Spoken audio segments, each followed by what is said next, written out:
Hola grupo, mi nombre es Dani. Hola, Dani. Gracias a un poder superior, a la ayuda de todos ustedes y a la Asociación Modelo Minnesota, hoy tengo para compartirles un encuentro más en el taller de reducción de daños desde una perspectiva psicológica. Y antes de empezar en la clase de hoy, quisiera darle la bienvenida al licenciado Gabriel de la Valle, quien pase por favor acá adelante, que nos ha venido a visitar, a hacer un pequeño preámbulo. Hay un aplauso por favor para el licenciado.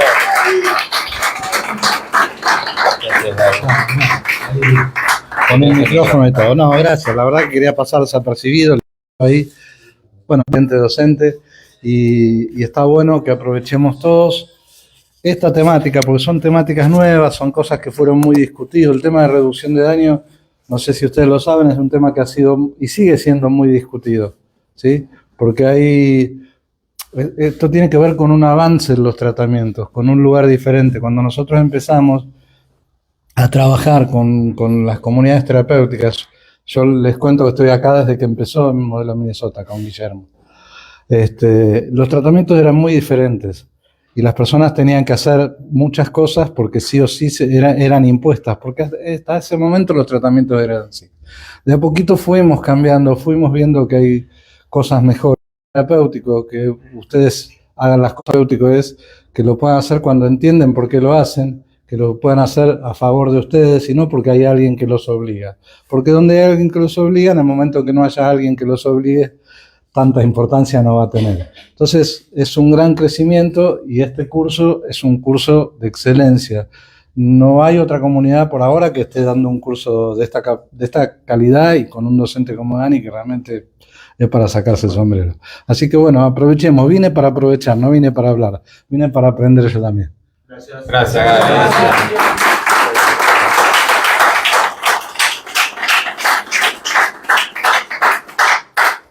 Qué bueno que venga, que empiece a venir todos los miércoles. Gracias, Gaby. Estoy bromeando. Bueno, con este gran preámbulo damos paso a un encuentro más. Este sería el segundo encuentro. No sin antes decir de que me quedé pensando en la semana pasada cómo surgieron preguntas, dudas al final, que estuvo muy bueno la interacción, la participación, lo que se viene dando del encuentro, a pesar de que no nos conocemos mucho. A muchos recién los conocí la semana pasada. Ya con otros del ambulatorio, sí, más o menos tenemos encuentros, algunos son mis pacientes y demás, pero yendo al grano, la intención es que cualquier cosa, duda, consulta, pregunta, observación, por favor, levantan la mano y la hacen saber.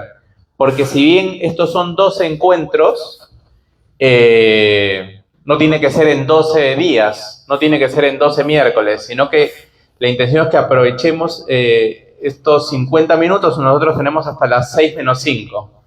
En donde nos quedemos, ahí cortamos para continuar con el ambulatorio. Entonces, cualquier pregunta, duda, que la podamos tener, ¿sí? Eso que quede claro. Hoy la intención es que podamos ver lo que fueron los inicios de las comunidades terapéuticas, lo que fueron sus orígenes, pero como este taller es de reducción de daños a nivel psicológico y nosotros lo que queremos abocarnos precisamente es a reducir el daño que a veces uno mismo se hace en episodios de consumo o en no episodios de consumo, en episodios de la vida cotidiana, bien, que lo que se pueda compartir acá, de lo que se pueda hablar acá, sea más bien no una clase de historia o cómo algunas comunidades se comportaron de cierta manera, otras comunidades se comportaron de otra, que se surjan o resentimientos o algo, no, sino esto es una descripción de cómo se manejaron cuando se empezaban a dar los tratamientos de comunidades terapéuticas y cómo esas cosas nos sirven a nosotros para después hacer de alguna u otra forma nuestro propio tratamiento. Porque nosotros tenemos el tratamiento, sea el dispositivo que fuese, ¿no? Ambulatorio, hospital de día, internación.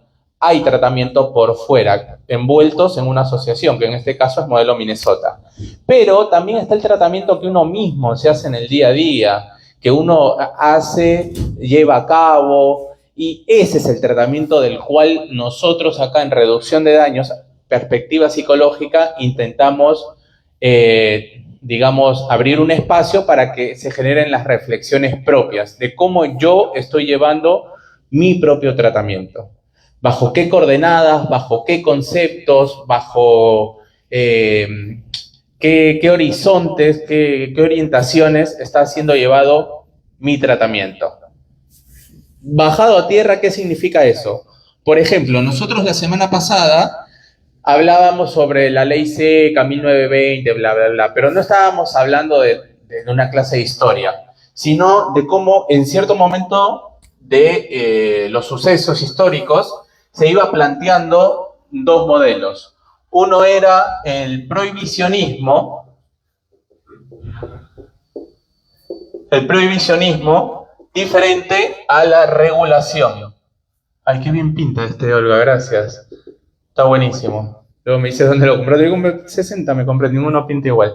Bueno, el prohibicionismo con la regulación. Bien, eran dos conceptos en los que nosotros nos podíamos manejar en función al tratamiento. O me impongo algo porque el otro quiere que yo haga, o de alguna forma eso que siento que me pertenece, una tendencia al consumo, algo a lo adrenalínico, algo a las sensaciones intensas, de alguna forma me está perjudicando, ¿no? Y hasta qué punto yo puedo regular eso, o ya sea por una propuesta abstencionista, o ya sea por una propuesta de otro tipo que me lleve al abstencionismo, porque de un solo saque no puedo hacerlo. Entonces son dos conceptos distintos. Uno es, o se me impone y yo obedezco, pero después desobedezco en un momento de crisis, o sea, mucho no me sirve, o regulo hasta qué punto. Entonces, eso era lo de la semana pasada. Hoy, la intención es de que podamos ver también dos conceptos a través de la historia y de las comunidades terapéuticas y demás. Porque al principio de las comunidades terapéuticas, estamos hablando de terapéuticas, las comunidades, sí, igual todo esto lo tenemos en PDF, si en algún momento con los directores de cada sede o los mismos usuarios podemos pasarlo por el celular. Y las comunidades basadas en la comprensión. Bien, teníamos las confrontativas y las de comprensión. Vale resaltar de que si bien las comunidades terapéuticas al inicio era una gran propuesta para el tratamiento de las adicciones, como en todos los lugares hubo también ciertos vicios, ciertos malestares, ciertos errores, y que la intención es que no se vuelvan a cometer o se minimicen al máximo, ¿sí? Porque nosotros ahora vamos a hablar de las comunidades confrontativas, ¿bien? Acá, por ejemplo, podemos hablar de dos comunidades, Sinanop y San Patricio, que de hecho hay un documental muy bueno en Netflix de San Patricio. Lo que pasaba con Sinanop o San Patricio, que si bien hay que rescatar que fueron instrumentos terapéuticos para que el usuario deje de consumir, como en toda relación humana, cuando hablamos de vínculo afectivo, verlo en su dimensión de una persona con un otro. Ese otro puede ser una pareja, una institución, una familia, algo que esté por fuera de mí. Eso es un vínculo afectivo. Después, ¿con qué me vinculo? Ya es otra cosa, con una sustancia, con un psicoactivo, con un juego, con una práctica intensa, lo que sea. Es un vínculo afectivo en el que yo y algo que está por fuera de mí, también llamado en psicología, no yo, en ese tránsito se genera un vínculo afectivo. ¿Bien?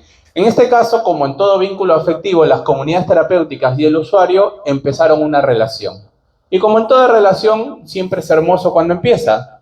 Todo muy bonito, todo muy terapéutico, introspectivo, para que las personas tengan posibilidad de poder hacer un análisis propio, pero luego, lamentablemente, ya la cuestión se volvió medio chamánica, medio de culto, medio de que entonces había como un rol de líder y entonces el recién llegado tenía que padecer confrontaciones terapéuticas, supuestamente, en la que lo ponían en el medio y todos los que estaban alrededor le daban, pero peor que a piñata en fiesta infantil, con todo, apelando a sus defectos de carácter, apelando a lo que tendría que deber ser y no es, a su familia, se metían con su hermano, se metían con su madre, con su novia. Entonces, eran procedimientos en el que al tipo lo quebraban psíquicamente y después, claro, lleno de culpa, obedecía toda la regla de la estructura de la comunidad. Eso estamos hablando en 1950, ¿no? El modelo confrontativo. El modelo confrontativo era lo que tenía, era esto, ¿no? Era una práctica que no, para nada era terapéutica y se asemejaba y tenía acciones similares a las de un culto. Entonces el operador socioterapéutico era, ¿no? La palabra hecha ley. ¿Y qué decir del profesional? ¿Y qué decir del director? Era el Dios que bajaba del Olimpo a estar con los usuarios. Entonces ya se iba generando esta cuestión, tanto en Sinanop como en San Patricio. Y San Patricio, les digo, un documental de 5 capítulos que está muy bueno y plasma muy bien esto.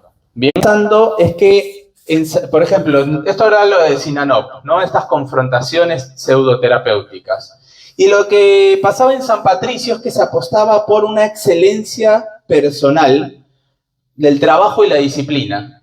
Cada vez que escuchen la palabra excelencia, la mejor versión de ti mismo, todo eso que potencia al ideal, porque lo que la semana pasada nosotros hablábamos es que la estructura psíquica, lo vamos a llamar así, la estructura subjetiva, el aparato psíquico, la mente, es lo mismo. La mente, la estructura subjetiva, el aparato psíquico, son terminologías que vamos a emplear, pero cuando las emplee, significan lo mismo. Nosotros vamos a hacerlo como más simple, llamarlo la mente. La mente está conformada por un yo, que es la personalidad, lo que cada uno es en el día a día, pero está soportada por ciertos ideales o mandatos superyoicos. Se llaman superyoicos porque justamente le dicen al yo que tiene que ser más de lo que puede. Exactamente, como dice el compañero ahí. Entonces, este combo forma la mente del ser humano. Una cosa es que uno tenga un incentivo, una propuesta, un proyecto, un apetito por ser mejor de quien es, siempre y cuando sepa que los resultados puede que le salgan o puede que no. Y eso es lo que hablábamos la semana pasada, que todo emprendimiento, mientras en ese emprendimiento se contemple la falta, está todo bien. Ahora, cuando uno cree que tiene que hacerlo sí o sí y tiene que salir sí o sí porque tengo que ser la mejor versión de mí mismo sí o sí, y ahí la cuestión se complica. Y lo que pasaba en San Patricio y en muchas comunidades de la época es que se apostaba a la excelencia de la persona, a la disciplina, a que el individuo sea una especie de soldado para que lleve al máximo su potencial. Ahora, si está entre eso y que bueno, esté en consumo, en carrera y esté deteriorado, uno diría, bueno, este puede ser el mal menor, pero si está entre esas dos opciones. Pero en la actualidad hay 60 opciones más. 60 opciones, o sea, ya no estamos en estas dos opciones, o consumo o me encierro en una comunidad terapéutica 3 años, porque San Patricio era mínimo, pero mínimo, 3 años. San Patricio es la comunidad más grande de todo el mundo. Está en Italia, en Rimini. Es la comunidad más grande de todo el mundo. Creció en los 80.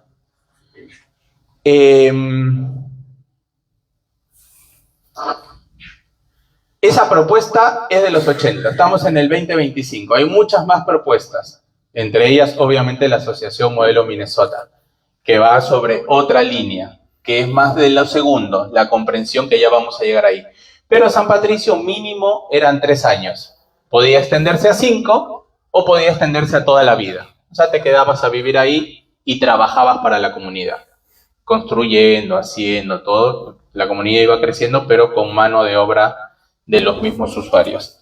Entonces, frente a eso que pasaba, hubo otra corriente, que es la comunidad terapéuticas basadas en la comprensión. ¿Qué pasaba con la comprensión? Ya no apelaban a la disciplina, ya no apelaban a la excelencia, a ser la mejor versión. Uno puede querer ser la mejor versión de uno mismo, sí, por supuesto, mientras sepa que puede llegar a alcanzarlo o no. Porque el ideal solamente es una imagen a conquistar. En el momento en el que una persona crea que puede llegar a capturar algo de eso, y eso lo vamos a ver en el quinto encuentro llamado narcisismo, melancolías y demás, ahí puede entrar en una crisis porque directamente el ideal en su completud no existe. ¿Por qué? Porque la vida o el efecto de una vida se basa entre lo que uno hace, acá vamos a poner al yo, y el azar. Y ahí surge la vida. Esta es la vida. ¿Qué es la vida? Es la conjunción entre el yo y el azar. Yo puedo hacer lo que yo puedo hacer, no puedo meterme en el azar. Si yo llego temprano para tomarme el tren, pero justo el tren se detuvo en Caballito, perdí, ¿qué puedo hacer yo? Maldecir a la vida, a mis padres, al cosmos, tengo mala suerte, la tarotista me lo dijo. No, ya está, no puedo hacer más. Entre el yo y el azar, lo máximo que se puede hacer es de lo que cabe uno, ¿no? Yo voy a intentarlo, voy a preparar, me voy a despertarme temprano, me voy a alistar hasta lo que yo pueda. Uno puede prepararse muchísimo, y esta es la tragedia de la vida, ¿no? La parte trágica, mejor dicho. Esta es la parte, porque también tiene sus lados bonitos la vida. Pero la parte trágica de la vida es que uno se puede preparar mucho. No sé, estudié para un examen, venían 10 preguntas, estudié las 10, pero 9 me las sé muy bien. Una me la sé más o menos. Y justo el azar quiso que me pregunten esa que yo más o menos sé. Y yo todo el fin de semana estuve estudiando. Y justo me preguntaron esa que yo más o menos sabía. Y encima me lo preguntó una profesora que es la más rígida de la facultad. Entonces, bueno, por más que yo hice, si el azar me jugó en contra, al menos yo dormiré tranquilo porque, bueno, ¿por qué me voy a latigar? Si yo me esforcé, si yo hice hasta lo que pude.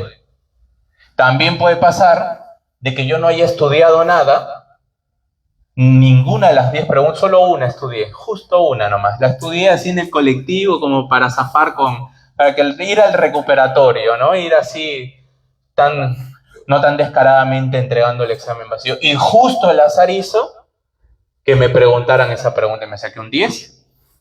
Y yo no hice nada, pero el azar me jugó a favor. Ahora, si justo el azar me juega a favor y justo yo estudié, y esto es calidad de vida, ¿no? La calidad de vida es otra, pero sabiendo de que yo solamente puedo manejar este eje.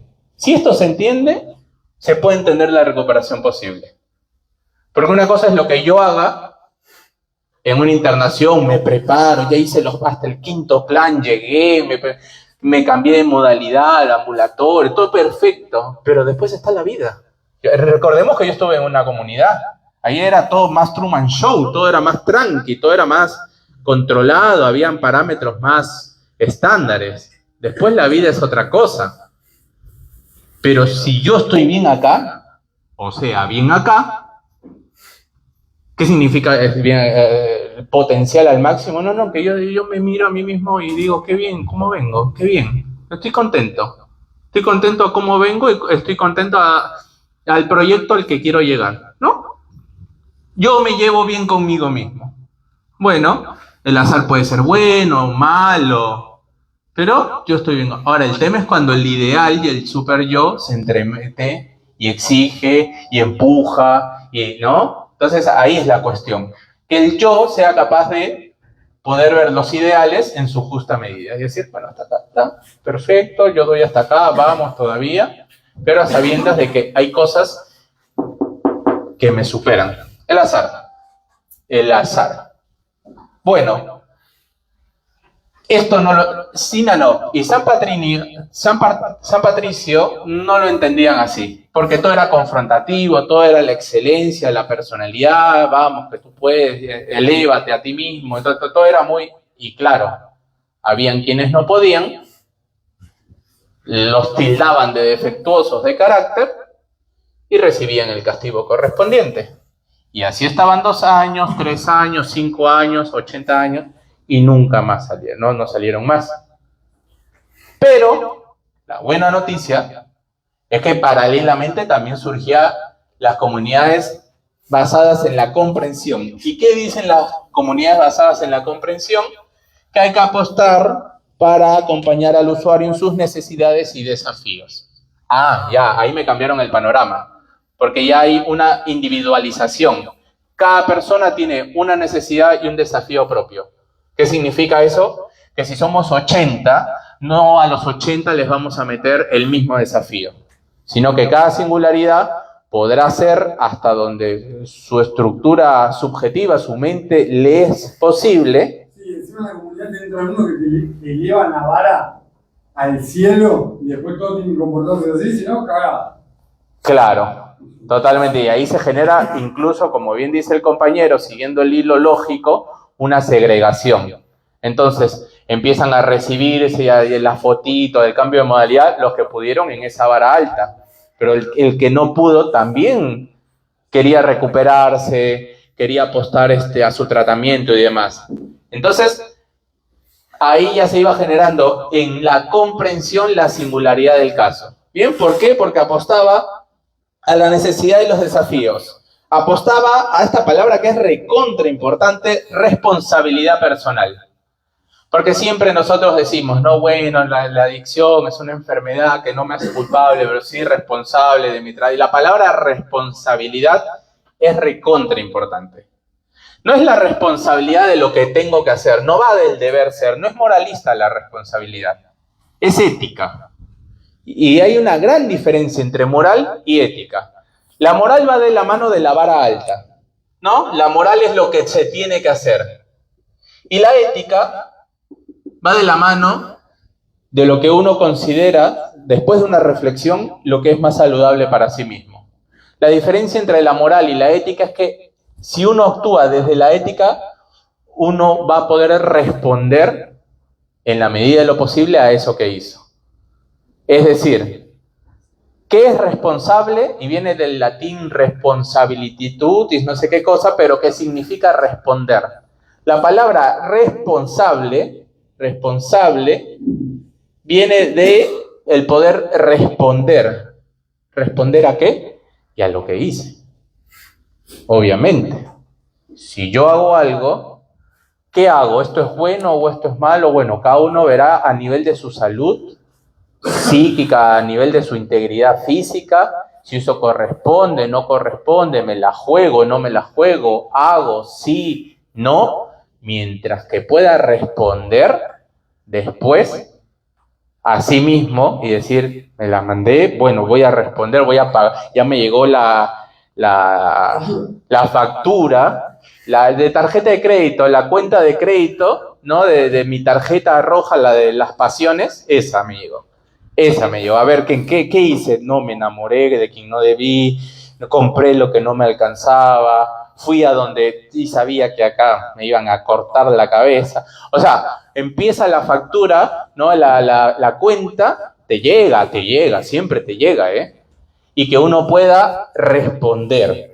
¿Y por qué decimos esto? Porque entonces los estamos reprochando. No, sino porque justamente la respuesta es un movimiento psíquico más digno, mucho más digno, para uno sobre todo, y para el único, para uno, que la melancolización y la culpa.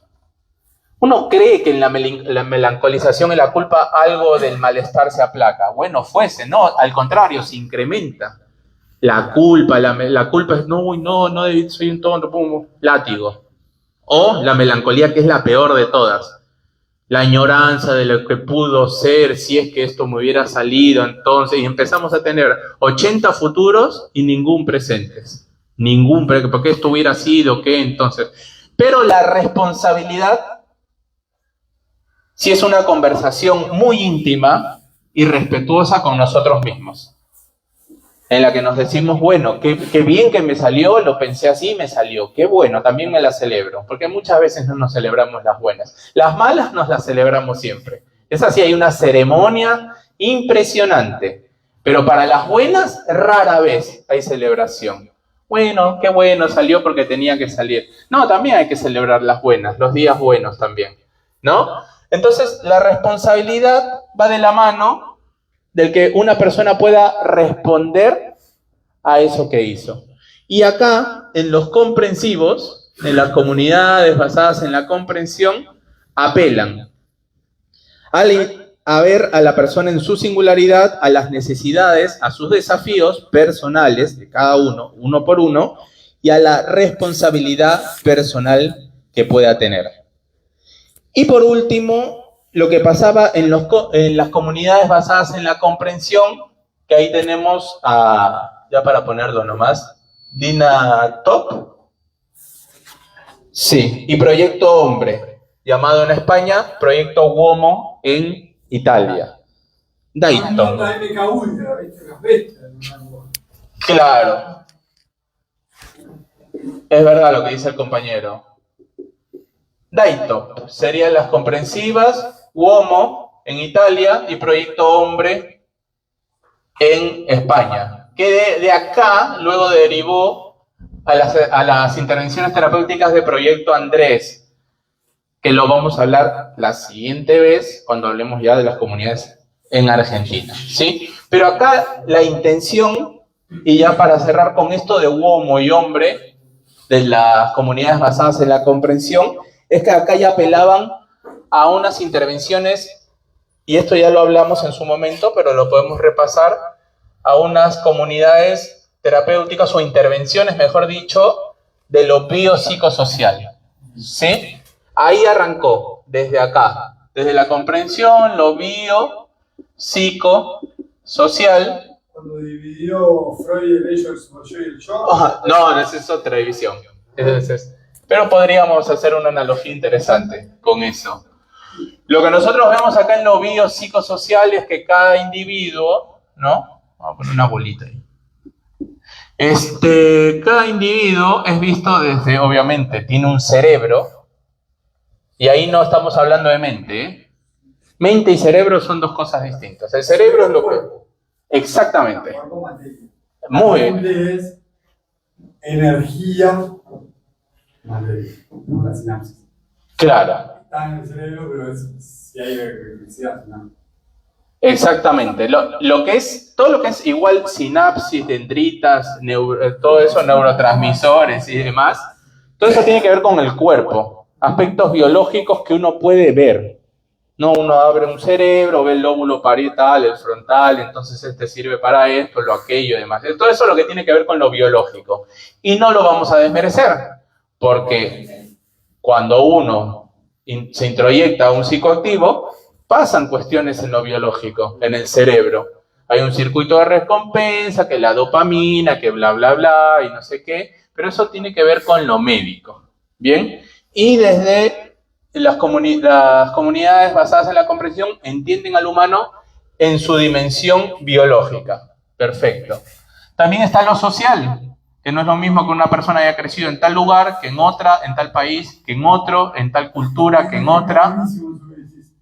En Alemania tienen una emoción que, por ejemplo, yo siento que quiero que le va a llamar a vos, yo quiero que te va a llamar a vos, ¿no? Y acá no le podemos no sé, le decimos envidia, pero ellos le tienen un nombre a que quiero que te vaya mal. No porque quiero tener lo que tenés vos, como la envidia, ni porque me pasó algo como el resentimiento. Tienen una emoción y ponen nombre y acá no tienen nombre, por ejemplo. Y lo sentimos y no sabemos identificarlo con un nombre, me pasa esto. Eso está comprobado científicamente. Perfecto. Sí, es tal cual. O sea, cada país va a tener su idiosincrasia, va a tener su modalidad, su cultura, su forma de responder. y por eso es que la persona en un tratamiento va a ser visto desde lo biológico, el cerebro, y desde lo social en tanto al entorno. Nosotros acá en reducción de daños, desde una perspectiva psicológica, lo vamos a ver específicamente de lo que llamamos la mente.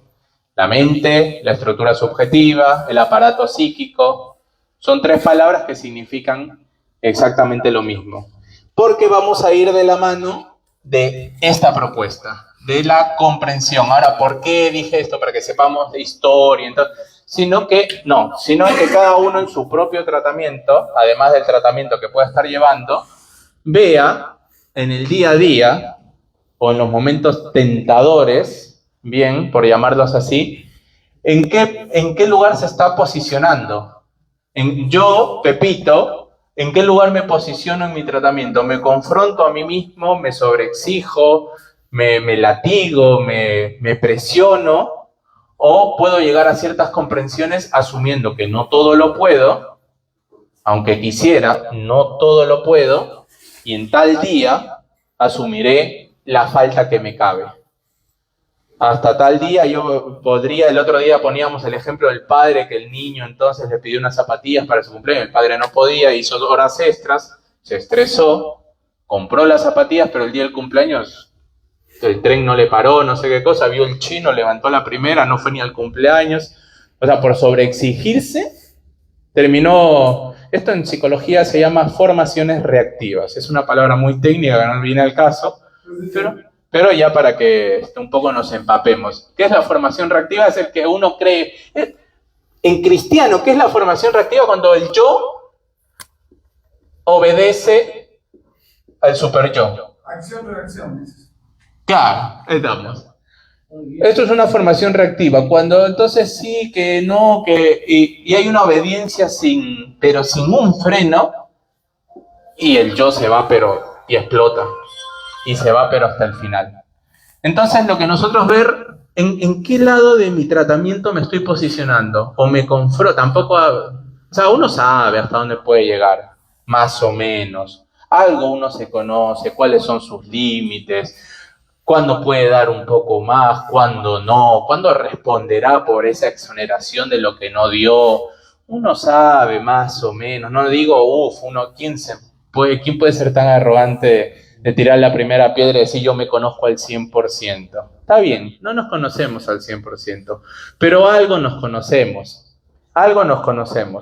Entonces, en ese algo, ver más o menos dónde me estoy sobreexigiendo por querer alimentar mi yo, que esa es otra cuestión que la vamos a ver, porque yo todo lo puedo, porque yo debería, y hasta qué punto alojar que no puedo seguir en esta empresa, no puedo seguir en este proyecto, yo me anoté a 3 materias, pero en realidad puedo cursar solamente 1. Yo quería que esta relación funcione con esta mujer o este hombre, pero no están dando la cuestión. Es momento de soltar, de terminar, de ver, que cada uno vea hasta qué punto realmente tiene la espalda emocional en ese momento para llevar a cabo tal emprendimiento y en qué momento ya se está sobreexigiendo por ciertos ideales, constructos familiares. Todo esto igual lo vamos a ver en lo siguiente, ¿no? Entonces yo lo digo como para seguir un hilo lógico de lo que luego vamos a ver. Pero acá la intención es que nosotros podamos ver estas dos diferencias, o mejor dicho, esta diferencia entre estos dos conceptos de lo que es la confrontación y lo que es la comprensión. Y cómo, de alguna forma, una intervención terapéutica más llevadera, más transitable, que puede ejercer mejores, no digo resultados, ¿no? Como para no ir a los resultados, pero que sí va de la mano de cierta salud psíquica para cada uno de nosotros, en el que nos podamos conectar con esa parte de nosotros, el yo, bien, y ver hasta dónde podemos llegar en nuestro tratamiento, en nuestra expectativa. Y lo que nosotros hablábamos hace 2 clases cuando dimos esta, porque surgió una pregunta, no sé qué, porque había posturas en las que, y hay que respetar también las singularidades de todos, obviamente había posturas en las que no sé si se insinuaba o yo lo entendía así o no sé qué, pero que sí podían apostar a la confrontación. O sea que la confrontación también puede ser buena. ¿no? Como que también... ¿Ah? Como el viejo Rutaman, ahora se empiezan a robar ese piña, cuchillazo hablando de granja, lo más. Claro, o sea, como algo identificatorio, convengamos que cuando uno llega a un tratamiento, más a una internación, el yo ha quedado, o sea, llega bastante desestructurado, desconstruido, mejor, prefiero usar esa palabra, desconstruido, evanescente, llega dolido, ¿bien? Por la exigencia del super yo, porque lo que le pasó lo superó. Y en esto que habla el compañero del espejo y ciertas identificaciones puede servir, por supuesto. Sí, puede ayudar. Ahora el tema es cuando se va a la confrontación, al culto, por la propuesta terapéutica, porque estamos consumiendo lo mismo, estamos consumiendo... Internamente en estas instituciones hay hasta por el tipo de sustancia que hayas consumido. Dicen, no, vos te tropezaste con una truca. No, bueno, se quedó el polvito de hada. O sea, se arman hasta ideales por el tipo de sustancia o por el tipo de especificación dentro de la enfermedad. Y no es un médico con una enfermedad, un médico enfermo, que un médico teóricamente sano. No comprenden igual. No es lo mismo que lo entendió por los libros, pero que lo entendió los parásitos. Claro, totalmente. Hay otro recorrido ahí. Pero que nosotros podamos ver dentro de todo, y es la intención y el espíritu de estos encuentros, cómo está llevando a cabo cada uno su tratamiento. La semana pasada hablábamos sobre la ley seca y la diferencia entre prohibir o regular. Hoy estamos hablando sobre el inicio de las comunidades terapéuticas y la diferencia entre confrontación y comprensión. Bien, comprender a la singularidad, al que opina distinto, al que no coincide con mi criterio y ver cómo de esas diferencias también se puede sacar algo constructivo. Y cuando digo quien no opina distinto, me estoy refiriendo al diálogo intrapsíquico. O sea, el diablito bueno y el diablito malo, esos que a veces no coinciden. Claro, es como dentro de la mente también hay dos posturas, no es homogéneo, no es que opinan siempre lo mismo. Y en vez de que se peleen, porque siempre el super yo va a ser más fuerte, que algo de eso se pueda reconciliar para hacer un tratamiento más de la comprensión con uno mismo. Yo todo el tiempo estoy hablando de la mente, de uno mismo, no estoy hablando ni de lanzo el disparador desde las comunidades, de la historia, como sepamos un poco también cómo venía la mano, pero la intención es que cada uno de lo que se pueda llevar en reducción de daño desde lo psicológico es que exista un despliegue, un disparador de dónde está llevando su tratamiento.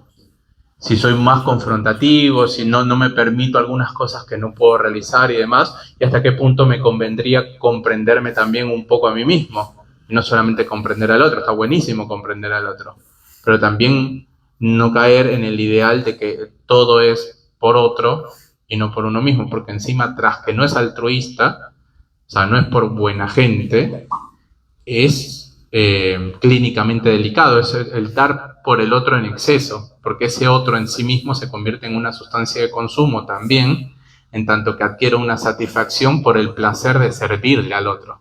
Técnicamente eso se llama la oblatividad del obsesivo, pero tampoco tenemos por qué saberlo, simplemente lo digo a modo de referencia. Y por último, lo que decíamos en esa clase es que algunos se podían apostar por lo confrontativo y demás, y como para empaparnos un poco, y creo que nos va a servir también en las siguientes clases, nosotros hacíamos la diferenciación en lo que es neurosis y psicosis. Claro. No, pero neurosis y psicosis ya no nos va a servir como para que nosotros tengamos una orientación clínica, no porque esto sea un taller de clase de psicopatología, sino para que luego podamos entender por qué ciertas propuestas le pueden servir a algunos de confrontación y a algunos mejor de comprensión y demás. Y lo que nosotros decíamos en ese momento entre la división entre neurosis y psicosis, que no la vamos a hacer larga porque sería muy extensa, pero básicamente...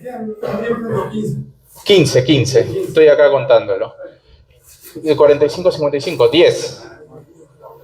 lo que nosotros veíamos en esta diferenciación es que mientras el sujeto neurótico, o sea, a los dos les duele la realidad, partamos de esa base.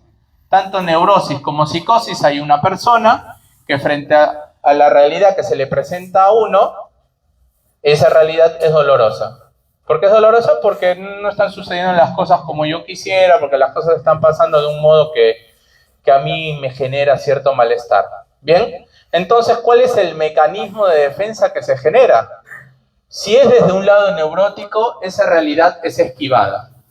¿Bien? Entonces, postergo, procrastino, hago como que sí, como que no, ya mañana lo hago pasado mejor, pasaron 8 meses, nunca lo terminé de hacer, tendría que terminar esto, no lo hago. O sea, en la neurosis, por lo general, o sea, dos diferencias, ¿no? Una cosa es lo evitativo frente a la realidad, y en la psicosis es la construcción directamente de otra realidad. Y eso es lo que habíamos marcado en esa clase, ¿no? Mientras uno evita, el otro directamente construye. Ilusorio, hubieras dicho. Claro, hay algo de lo ilusorio, de lo alucinatorio. Mientras que el neurótico evita, el psicótico construye directamente otra realidad. Y acá lo que estábamos viendo es las clases de neurosis, que puede ser obsesión, histeria o fobia. El obsesivo directamente no solamente está muy atrapado en sus pensamientos reiterativos, que pienso una vez y pienso de nuevo, y que tiene toda una lógica que otro día si quieren las explicamos, pero en eso que pienso y pienso y pienso, estoy evitando el acto. No la acción, el acto. Otro día diferenciamos acción de acto, pero el tema es que está evitando esa realidad. Entonces gasto la energía mental en pensar y no en actuar. La energía mental es lo que moviliza una vida. Está acá. Si yo gasto esa energía mental pensando y no actuando, tampoco es, dale, anímate, actúa. No, porque si no, no estoy diciendo nada, estoy confrontándome. Sino es entender hasta qué punto está bueno pensar y hasta qué punto o uno actúa o uno directamente renuncia a eso.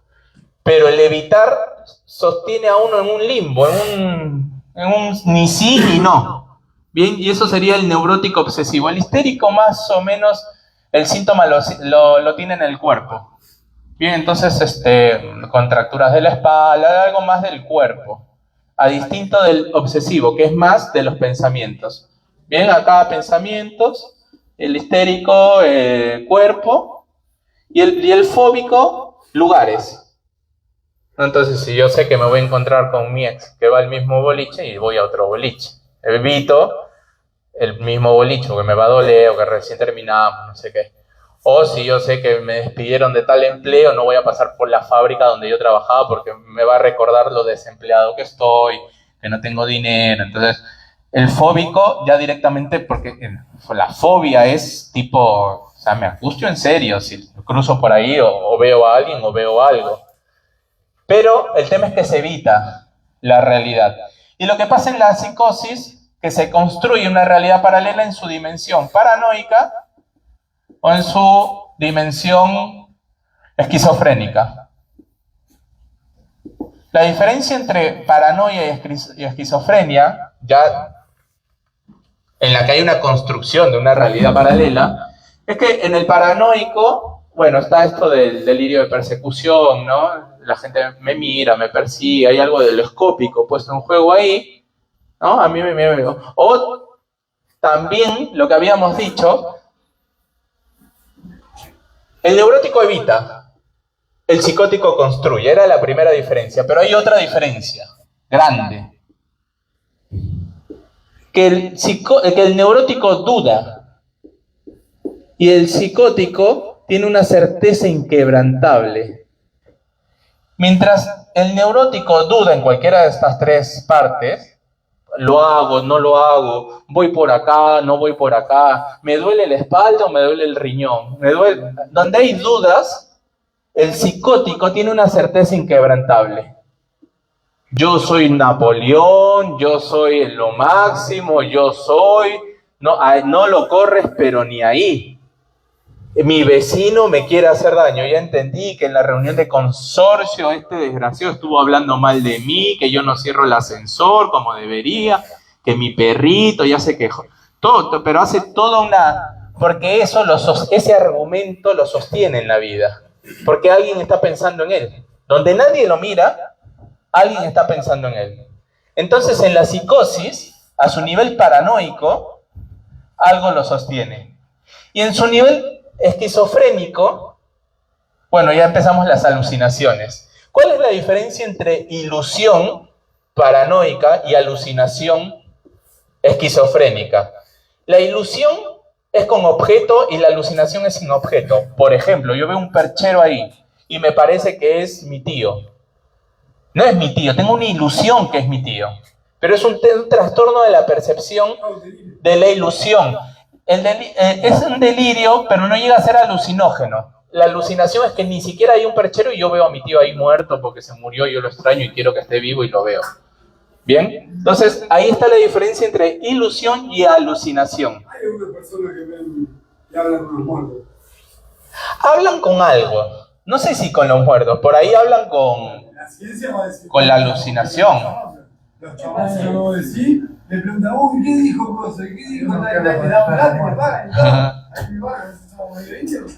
No, por supuesto. O sea, hay de todo. Pero si este cuadro más o menos entendió a lo que quería llegar con todo esto, y esto ya es quizás una opinión profesional, clínica, o de tallerista directamente, de tallerista, es que los modelos muy rígidos y muy confrontativos y muy esto es así, disciplinado, muy acá, muy esto es y esto no es, y quedan por fuera muchas otras personas, lamentablemente, en la propuesta terapéutica. Por lo general, no digo esto es así, esto es... No.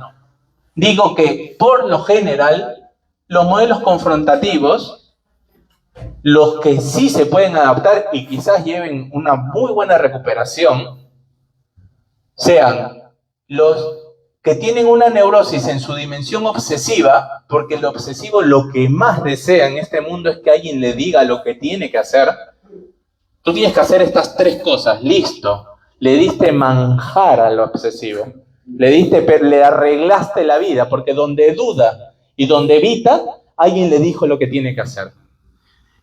Neurosis, en las tres no, en la neurosis obsesiva y la psicosis en su dimensión paranoica, porque entonces yo estoy llamado a ser el mejor de todos y a seguir los 80 pasos. Está buena la propuesta y el programa, pero no es para todos, porque queda el histérico, el fóbico, el esquizofrénico. ¿Y qué hacemos con ellos? ¿Y qué hacemos con ellos? Decimos nosotros. Esa es la pregunta del millón. También tienen que estar incluidos en una propuesta terapéutica. Y por eso es que apostamos por la comprensión, para que la mayor cantidad de usuarios puedan recibir un tratamiento digno y también puedan apostar no solamente a la recuperación posible, sino al retorno de una recuperación posible si es que tienen un episodio de consumo. Así que... ¿Alguien hizo un tratamiento en sistema de confronto? Sí. Todo. Me estuvieron diciendo. Un papelito nos hacían anotar los papelitos de todo lo que vayas viendo y un día te sentaba cara a cara con todo. Vos leer todos los papelitos. Te obligaban. ¿No hacías papelito? A comer Claro, por ahí la experiencia que hayamos podido tener cada uno, ¿no? Que lo podamos compartir, obviamente, y demás, que siempre en los grupos también va a ser un espacio oportuno, pero además también, y ya con esto cierro, que nosotros sepamos que cada uno tiene un propio tratamiento en su día a día, en sus 24 horas sobre todo, y ver hasta qué punto le puede servir lo confrontativo, lo comprensivo, para que no caiga en demandas propias que uno puede tener o hacerse a sí mismo, y sobreexija lo que puede hacer. No quiere decir que no lo podamos hacer mañana más tarde, sino que quizás hoy no puedo, capaz mañana sí puedo, y que podamos ver estos dos modelos desde la historia, y que este cuadro de alguna forma nos va a servir porque después lo podemos articular, porque esto lo dice la psicología. con lo que dice la psiquiatría, en lo que tiene que ver con trastornos de la personalidad, límite, narcisismo, histriónicos y cosas por el estilo que también lo vamos a ir viendo, ¿sí? Así que bueno, muchas gracias por el respeto del silencio.